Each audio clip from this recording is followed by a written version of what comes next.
আল্লাহ পাকের হুকুম শয়তান লঙ্ঘন করেছে, আদম আলাইহিস সালামও হুকুম কি করেছেন? অমান্য করেছেন। করেন নাই? ভয় পান নাকি বলতে? আদম আলাইহিস সালাম আল্লাহ পাকের হুকুম অমান্য করছেন কিনা?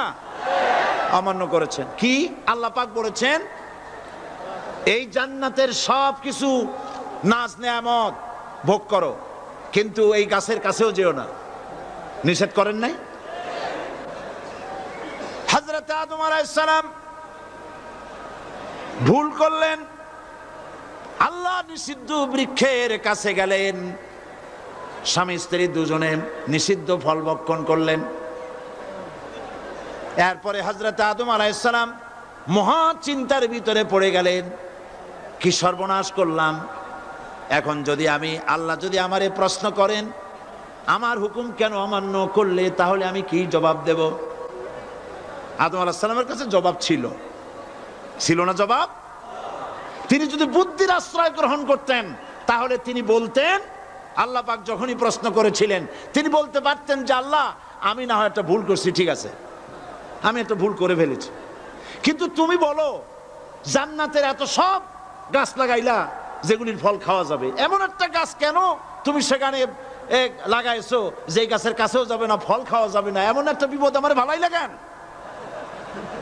তিনি যদি বুদ্ধির আশ্রয় নিতেন তাহলে এরকম কথা বলতে পারতেন। আবুল বাশার সমস্ত সৃষ্টি জগতের আদি পিতা হযরত আদম আলাইহিস সালামকে আল্লাহ পাক জ্ঞান দান করেছিলেন। তিনি বুদ্ধির আশ্রয় গ্রহণ না করে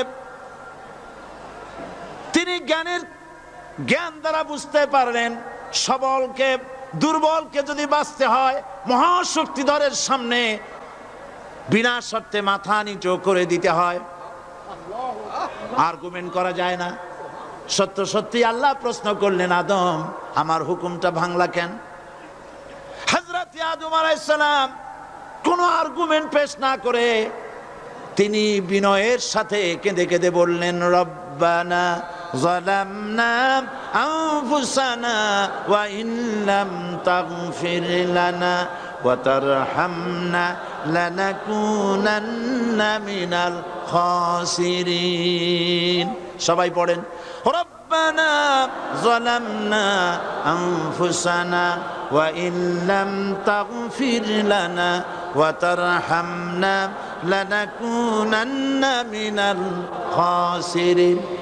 হায় আল্লাহ পাক, আমি আমার নফসের উপরে জুলম করেছি, অত্যাচার করেছি, তুমি যদি আমাকে ক্ষমা না করো